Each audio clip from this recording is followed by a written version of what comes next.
20절부터 24절 말씀 우리 같이 읽도록 하겠습니다. 이 사람아, 내가 누구이기에 감히 하나님께 반문하느냐? 지음을 받은 물건이 지은 자에게 어찌 나를 이같이 만들었느냐 말하겠느냐? 토기장이가 진흙 한 덩이로 하나는 귀 있을 그릇을, 하나는 천 있을 그릇을 만들 권한이 없느냐? 만일 하나님이 그의 진노를 보이시고 그의 능력을 알게 하고자 하사 멸하기로 준비된 진노의 그릇을 오래 참으심으로 관용하시고, 또한 영광 받기로 예비된 바 긍휼의 그릇에 대하여 그 영광의 풍성함을 알게 하고자 하셨을지라도 무슨 말을 하리요? 이 그릇은 우리니 곧 유대인 중에서뿐 아니라 이방인 중에서도 부르신 자니라. 아멘. 오늘은 선택과 은혜라는 주제로 말씀을 같이 나누도록 하겠습니다. 우리가 지금 로마서를 보고 있는데, 로마서 너무 중요한 말씀 가운데 지금 9장부터 11장까지는 우리의 로마서의 신앙의 교리와 또 삶을 어떻게 살아야 될지, 그 가운데 이스라엘의 구원과 또 하나님의 계획, 이방인의 구원의 계획들이 이 9장부터 11장 사이에 들어가 있어요. 그래서 우리는 이 9장부터 11장을 잘 이해해야 될 필요가 있습니다. 이 로마서 8장에서 바울은 놀라운 고백을 했어요.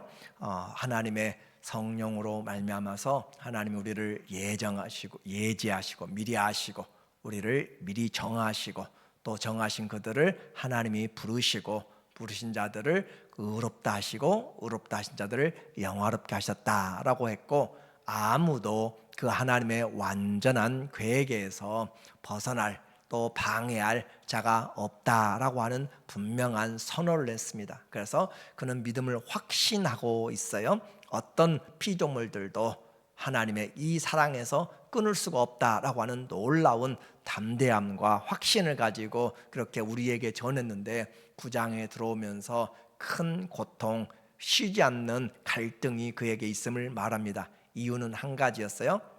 그가 사랑하고 그가 속하였던 이스라엘 민족들이 이 하나님의 놀라운 구원의 과정에서 그들이 지금 예수님을 배신하였고 믿음을 받아들이지 아니하므로 하나님의 그 사랑에서 벗어나 있다라고 하는 것을 알게 되니까 너무너무 안타까운 마음으로 큰 갈등이, 왜 그렇게 큰가? 사랑하는 만큼 갈등이 커요. 내가 사랑하는 자가 고통을 당할 때 엄청난 아픔이 있는 것처럼 백부장은 자기의 종이 아파서 심히 아파 죽게 된 것을 통하여 종을 대신해서 백부장이 와서 예수님께 내 사랑하는 종을 위하여 간구하는 것처럼, 바울이 그 민족을 너무너무 사랑하였기 때문에 큰 고통이 끊이지 않고 있었고, 그것은 거짓말이 아니라 그리스도 안에서, 성령 안에서 내 양심이 증언한다 할 정도로 그는 갈등이 있었어요.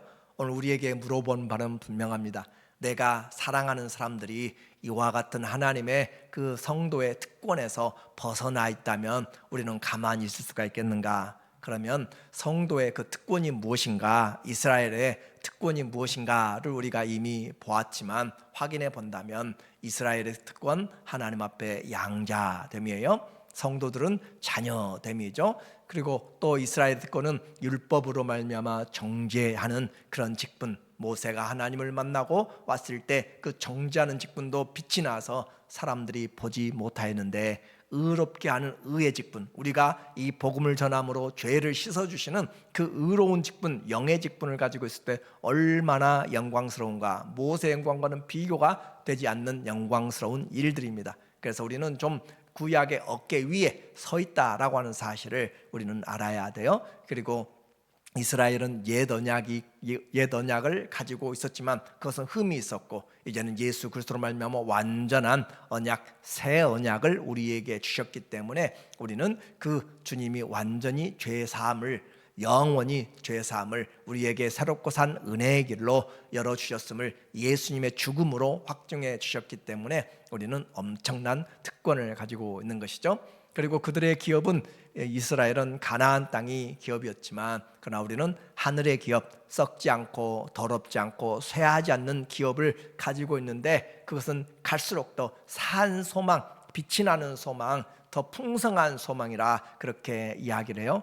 바울이 하나님의 나라 3층전에 갔다 와서 말로 형용을 못할 정도로 그것이라고 표현하고 있습니다. 또 구약의 특권은 하나님의 말씀을 가지고 성전을 가지고 오실 메시아를 기다렸는데 언약들을 기다렸지만 그러나 이제는 우리는 오신 메시아 예수 그리스도를 통하여서 우리 가운데 함께 하시는 그 성령으로 말미암아 성령의 전이 되었던 놀라운 은혜를 우리가 지금 가지고 있는데 이와 같이 이 세상부터 영원까지 이르는 하나님의 그 사랑을 우리가 받았는데 우리의 사랑하는 지체들이 이와 같은 은혜를 받지 못하고 있다면 우리는 큰 고통이 우리 가운데도 있음을 좀 우리가 보아야 될 필요가 있는 거예요. 나 구원 받았으니까 괜찮다라고 생각하면서 있으면 그와 같은 하나님의 사랑이 우리 가운데서 크게 부어주신 것을 우리가 제대로 알지 못하는 것이죠.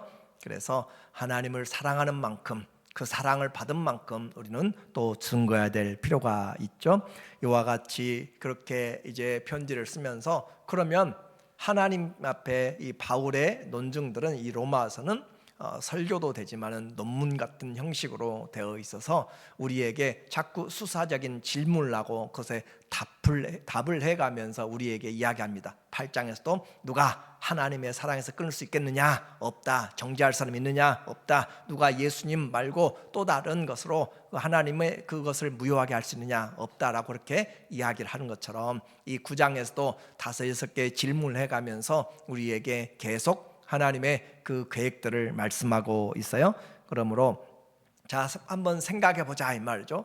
그 이스라엘의 사람들에게 하나님이 선택하였고 조상들도 그들의 것이고 율법도 성전도 다 그들의 것인데 그런데 그들이 하나님을 배반하고 그리스도를 못 박아서 배신했으면 그러면 하나님이 실패한 것이 아닌가라는 질문을 하게 돼요. 하나님이 말씀도 줬고 그렇게 다 했는데 이스라엘을 선택했죠. 하나님이 선택을 했는데 그들이 이스라엘이 하나님을 배신했다. 그러면 하나님이 실패한 것 아닌가라는 그런 질문을 통해서 아니요 라고 그렇게 대답하고 있어요. 이 하나님의 선택은 육신적인 선택이 아니라 약속의 선택이다 라고 이야기하면서 아브라함의 그런 씨들로 인하여서 된 것이 아니고 모두가 다 아브라함의 씨라고 해서 이 이스라엘이 아니다 라고 하는 것을 말하고 있어요. 그래서 7절에 우리에게 말하기를 또한 아브라함의 씨가 다 그의 자녀가 아니라 오직 이삭으로부터 난 자라야 내 씨라 불리리라. 그러니까 이스라엘이 지금 다 안 맺는다고 해서 하나님이 실패한 것이 아니다. 하나님이 말하는 이스라엘은 그 사람들이 모두가 아브라함이 하갈을 통해서 난 그것도 아브라함의 씨잖아요. 그런데 그것은 약속을 따라 나지 않았고 육신을 따라 났기 때문에 그것은 이스라엘이 아니다. 그러면 약속을 따라 난 이삭이 하나님이 사라에게서 난 이삭이 바로 약속의 아들이다. 이스라엘은 누구냐? 약속의 믿음을 따라서 나온 자가 이스라엘이다 라고 그렇게 말씀하고 있기 때문에 하나님은 그 이스라엘을 지금 포기하지 않았고 그 이스라엘을 통하여서 하나님께서 계속 행하고 계시기 때문에 실패하지 않았다라고 그렇게 말하고 있어요. 그래서 진짜 이스라엘이 누군가 8절에 곧 육신의 자녀가 하나님의 자녀가 아니요 오직 약속의 자녀 씨로 여김을 받았느니라. 그러므로 한 아브라함이지만 한 씨지만 그러나 그 씨가 약속으로 그러니까 사람의 육정과 사람의 뜻대로 하나님의 자녀가 되는 것이 아니고 하나님의 약속으로 되어진다. 하나님의 뜻대로 난다라고 하는 놀라운 메시지를 우리에게 하고 있어요. 그래서 이 이스라엘을 통하여서 이제 그러면 오케이 그러면은 이스마엘과 이삭은 그렇게 나눠질 수 있어요. 그런데 그러면 이삭에서 난 쌍둥이는 어떻게 되는가라고 그렇게 또 질문을 하게 돼요. 9절에 보니까 말하기를 약속의 말씀은 이것이니 명년 이때에 내가 이르리니 사라에게 아들이 있으리라 하심이라. 그뿐 아니라 또한 리브가가 우리 조상 이삭 한 사람으로 말미암아 임신하였는데 그 자식들이 아직 나지도 아니하고 무슨 선이나 악을 행하지 아니한 때에 택하심을 따라 되는 하나님의 뜻이 행위로 말미암지 않고 오직 부르신 이로 말미암아 서게 하려 하사. 이 9장은 우리가 이해하기가 완전하게 이해하기가 쉽지 않은 내용으로 되어 있어요. 그러나 내용은 핵심은 분명합니다. 우리의 육신을 따라 된 것이 아니고 하나님의 약속을 따라 됐고, 또 그 약속도 하나님의 선택으로 되어진다라고 하는 하나님의 절대 주권을 이야기하고 있습니다. 그리고 그 절대 주권은 결코 후회하거나 실패가 아닌 하나님의 긍휼과 하나님의 은혜다라고 하는 것을 우리가 이해하고 들어간다면 이제부터 이해를 잘 할 수가 있어요. 다시 말씀드려요. 하나님의 그 계획은 실패하지 않았습니다.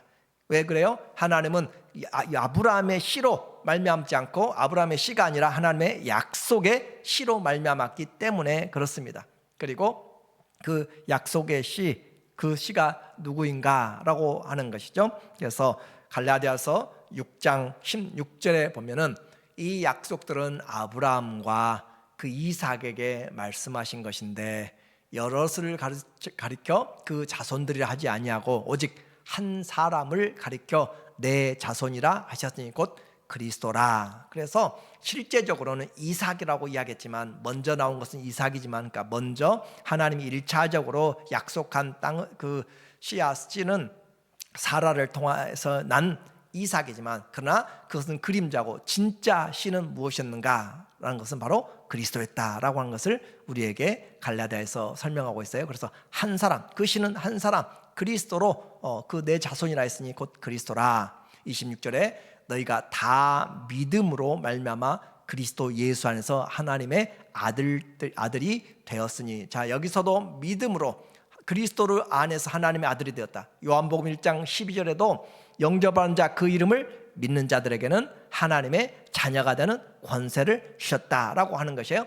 이방인에게도 이스라엘에게도 누구든지 전부 다 우리에게 그리스도의 믿음을 통하여서 난 이것을 우리에게 강조를 해주고 있습니다. 그러므로 오늘 모든 로마서의 구원과 복음서의 또 구원론과 모든 서신서의 구원은 예수 그리스도로 말미암아 되어졌다라고 하는 것을 우리에게 가르쳐주고 있고, 이 약속을 따라서 이제 하나님의 선택을 이야기를 해요. 자, 12절에 보니까 말하기를 리브가에게 이르시되 큰 자가 어린 자를 섬기리라 하셨나니 기록된 바 내가 야곱은 사랑하고 에서는 미워했다 하심과 같으니라. 자, 이제 쌍둥이가 생겼는데 이삭 약속의 첫 번째 그 약속의 자녀에서 씨가 생겼는데 쌍둥이였어요. 그런데 하나는 하나님이 택하였고 하나는 비선택을 했어요. 그러면 그렇게 에서는 미워하였고 덜 사랑했고 택하지 않았고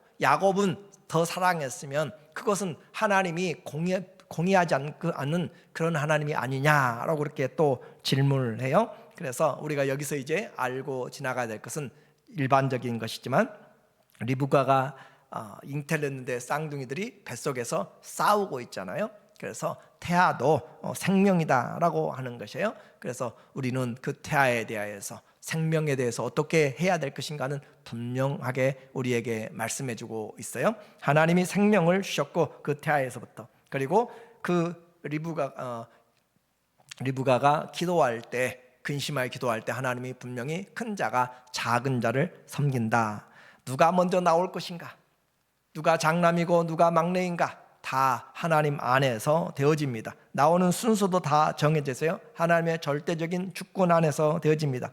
우리의 믿음, 그래서 내 마음대로 된 것이 아니라 요한복음 6장 44절 45절에서도 하나님 아버지가 우리를 불러내지 아니하면 아무도 내게 나올 수가 없다라고 하는 것이에요. 그래서 하나님이 우리를 불러주신 그 부름의 사랑입니다. 이제 우리에게 이렇게 들었는데 큰 숙제가 있다고 그랬어요. 큰 의문이 생긴다고 그랬어요.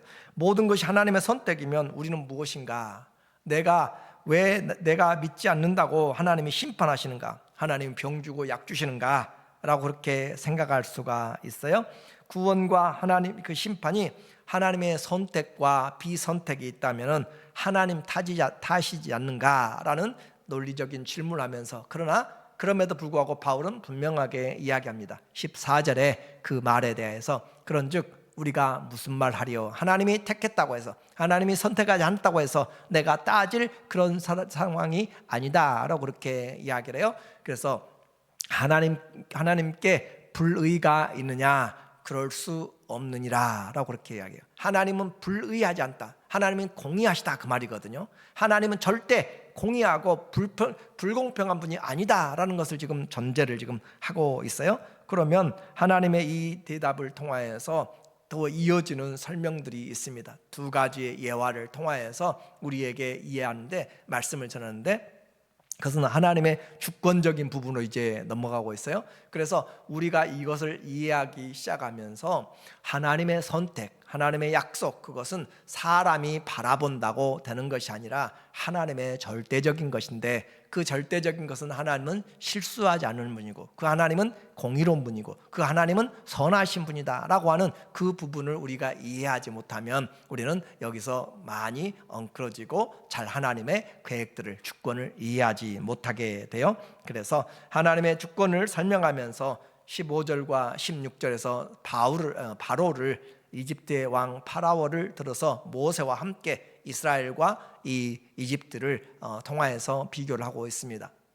모세에게 이르시되, 자, 하나님이 지금 누구는 택하고 누구는 선택하지 않았는데 불의하시냐? 아니다 라고 하면서 바로 이어지는 내용이에요. 모세에게 이르시되, 내가 긍휼히 여길 자를 긍휼히 여기고 불쌍히 여길 자를 불쌍히 여기리라 하셨으니, 자, 하나님이 누구는 긍휼히 여기고 누구는 불쌍히 여기지 않고 그렇게 이야기를 해요. 또 그런즉 원하는 자로 말미암음도 아니요 다른 박질하는 자로 말미암음도 아니요 오직 긍휼히 여기시는 하나님으로 말미암으니라. 자, 긍휼히 여기시고 불쌍히 여길 자를 불쌍히 여겼다라고 이야기하는 것은 하나님의 절대적인 선택과 또 하나님의 계획을 가지고 이야기하고 있습니다. 이제 바로가 그러면 하나님 앞에서 완악하게 되었고, 그렇게 된 것은 하나님이 그의 바로를 완악하겠다는 표현들을 출애굽께서 여러 번 사용하고 있어요. 그래서 바로가 완악하게 하나님이 했기 때문에 바로가 10가지 재앙을 맞이하면서 아주 이집트가 박살이 났다라고 생각하고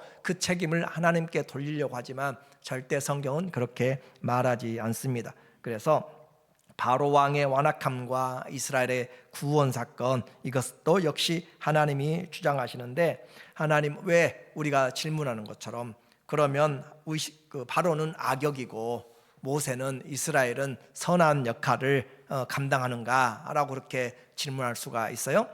그 부분에 대해서 19절에 말하기를, 혹 네가 내게 말하기를 그러면 하나님이 어찌하여 허물하시느냐? 바로에게 그렇게 완악하게 했다라고 성경의 표현을 가지고 지금 하는 거예요.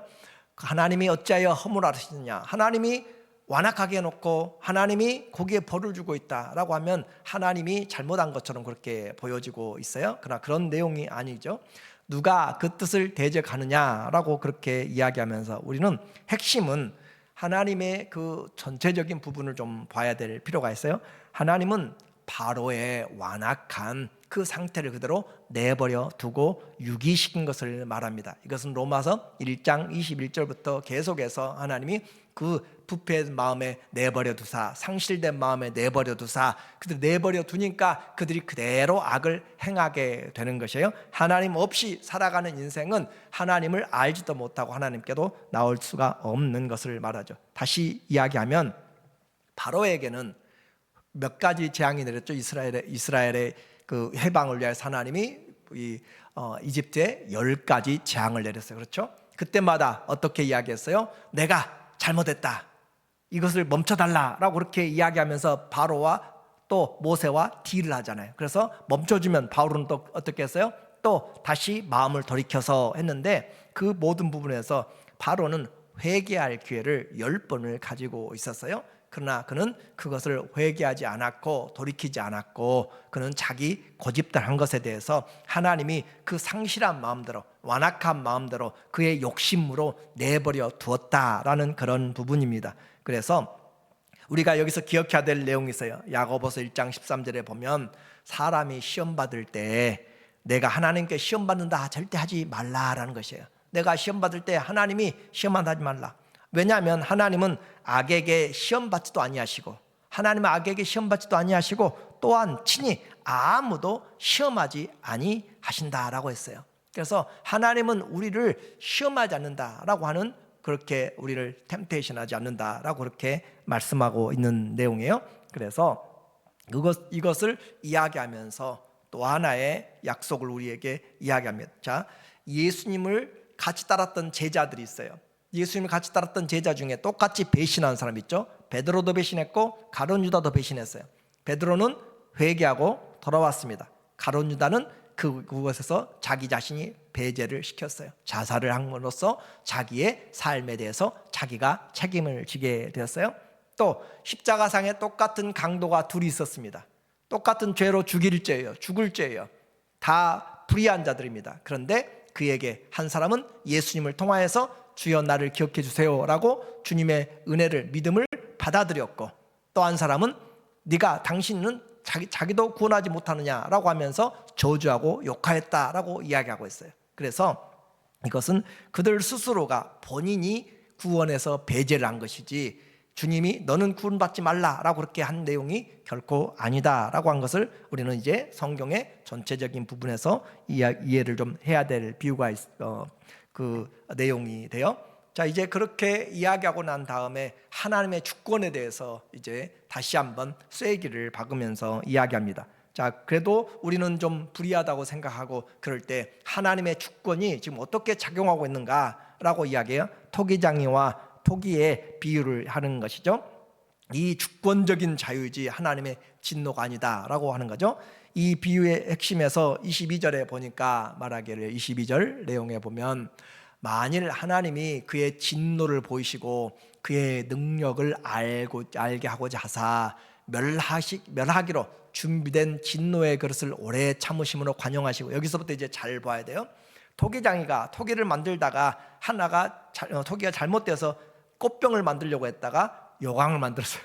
그러면은 분명히 차이가 나잖아요, 쓰임새가. 그런데도 불구하고 이것은 토기장이가 만드는 것이지 왜 나를 이렇게 만들었다. 자, 그림을 그렸는데 이 그림을 내가 왜 이 색깔을 노란색으로 칠했는지 그 그림이 화가에게 따지질 않는다. 이것은 절대적인 하나님의 주권에 대한 부분을 지금 설명하면서 하는 말이에요. 그런데 그와 같은 주권이 있으면서 그 주님 어떤 분이신가 라고 하는 것을 우리가 같이 봐야 이 내용이 풀리게 돼요. 자, 그러면 그의 능력을 알게 하고자 하자. 또 누구에게요? 진노를 다내. 자, 진노의 그릇. 이 그릇은 사람입니다. 진노를 받을 사람, 죄로 말미암아 멸망받을 사람을 이야기하고 있어요. 그 진노를 받을 사람에게 어떻게 하나님이 오래 참으사 관용하시고, 진노를 받아야 되는데 그 진노의 그릇 사람에 대해서 하나님이 오래 참으시고 관용한 것이, 하나님이 지금 그것이 불의하시냐? 결코 불의한 것이 아니고 하나님의 은혜다라고 그렇게 설명하고 있고, 또 23절에 또한 영광받기로 예비하신 긍휼의 그릇에, 하나는 진노의 그릇이고 하나는 긍휼의 그릇에 대하여서 이야기해요. 그 영광의 풍성함을 알게 하고자 하셨을지라도 무슨 말 하리요? 하나님이 이 긍휼을 더 풍성하게 영광스럽게 하려고 한다고 해서 우리가 무슨 말 하리요?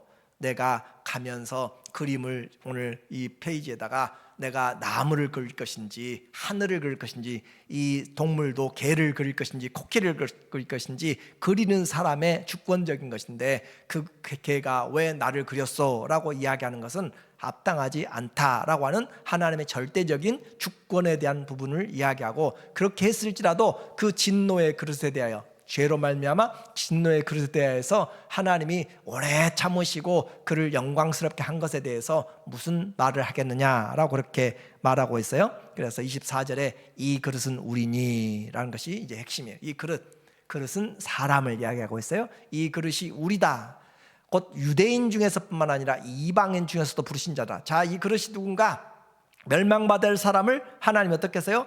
오래 참으셔서 불러내셨다라고 하는, 이방인 중에서도 하나님이 멸망받을 사람 중에서 오래 참으시고 불렀고, 긍휼히 받을 이스라엘의 선택자들 중에서 하나님께서 또 그들을 불러서 영광스럽게 하려고 하나님이 불러냈다라고 하는 그 부르심에 대해서 이야기를 합니다. 이 말씀의 핵심은 결국 무언가, 하나님은 진노가 아니라 하나님의 자비와 긍휼을 베풀기 위하여서 지금 하나님의 은혜를 나타내고 있음을 우리에게 말해주고 있어요.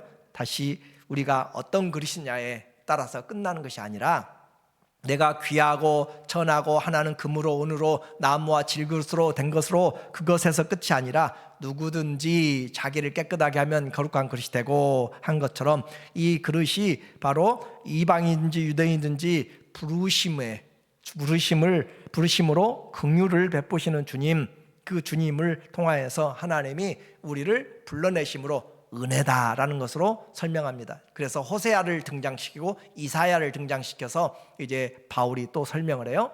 호세아에 그래도 이르기를 내가 내 백성이 아닌 자를 내 백성이라, 사랑하지 아니한 자를 사랑하는 자라 부르리라. 내 백성이 아니라 한 그곳에서 그들이 살아계신 하나님의 아들이라 일컬음을 하더라. 자, 하나님의 백성이 아니었고 이방이었는데 그곳에서 내가 그들을 하나님의 자녀라 라고 그렇게 불러내는 것이, 이것이 바로 하나님의 은혜와 긍휼이었고 자비하심이었고, 그리고 또 이사야를 통하여서 하나님이 많은 자 중에서 하나님이 그들을 남겨둠으로 말미암아서 남은 자 가운데서 하나님이 구원을 베푸심으로 그들에게 임한 하나님의 은혜다라고 그렇게 표현하고 있어요.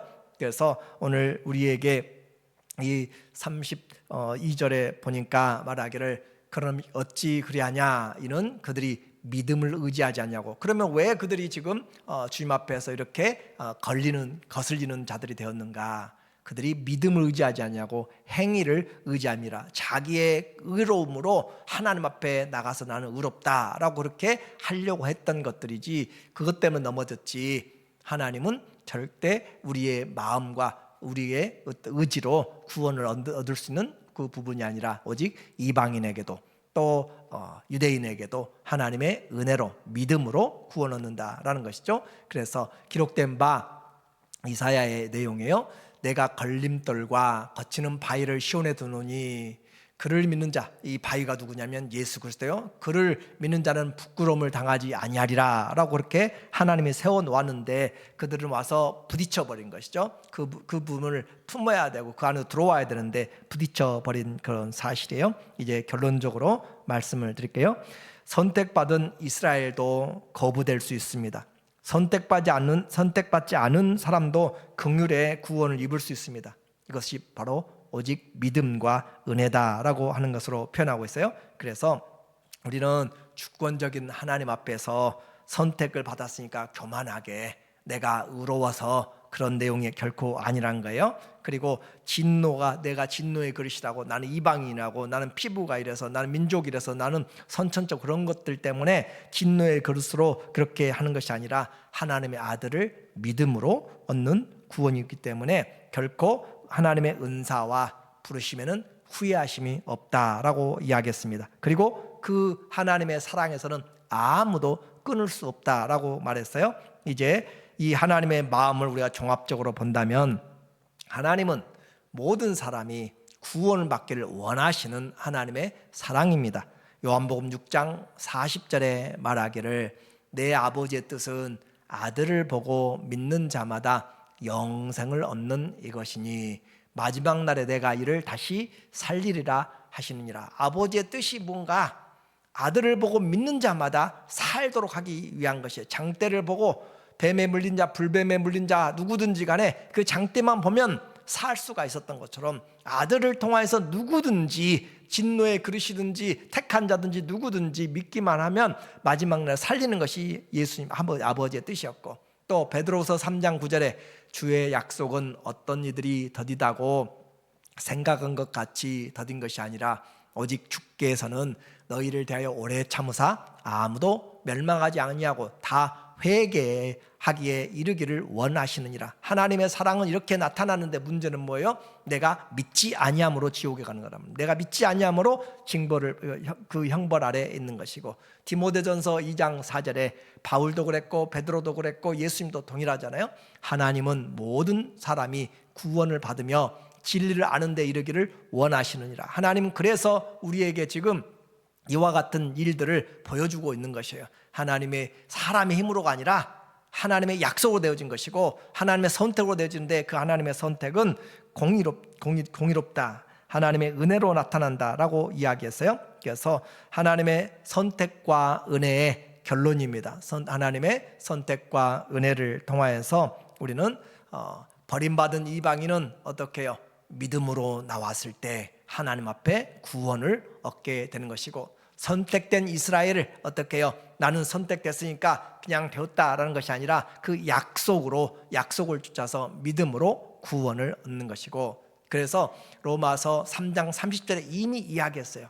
우리에게 할례자도 믿음으로, 할례자는 누구죠? 이스라엘 유대인들도, 무할례자 이방인들도 믿음으로 의롭다 하실 분은 하나님 한 분이시라 라고 그렇게 말씀하고 있어요. 이제 우리는 이 하나님의 전체적인 주권이 얼마나 은혜롭게 역사하는지를 우리가 봐야 돼요. 하나님의 선택 공의롭습니다. 하나님의 은혜가 어떻게 나타나요? 긍휼로 나타나고 있습니다. 그리고 그 모든 것이 믿음으로 말미암아 구원을 주시기 때문에 하나님은 실패하신 분이 아니고, 하나님은 불의하신 분이 아니고, 하나님은 선하시고 은혜롭고 노하기를 더디하시며 인자하심이 영원하신 하나님이다 라고 그렇게 오늘 말하고 있습니다. 우리가 이 하나님을 올바로 알 때 우리의 삶의 교만이 사라지고 낙심이 사라지고 하나님 안에서 오직 은혜요, 감사요, 찬송이 있는 우리의 삶이 되시기를 예수님의 이름으로 간절히 축원합니다.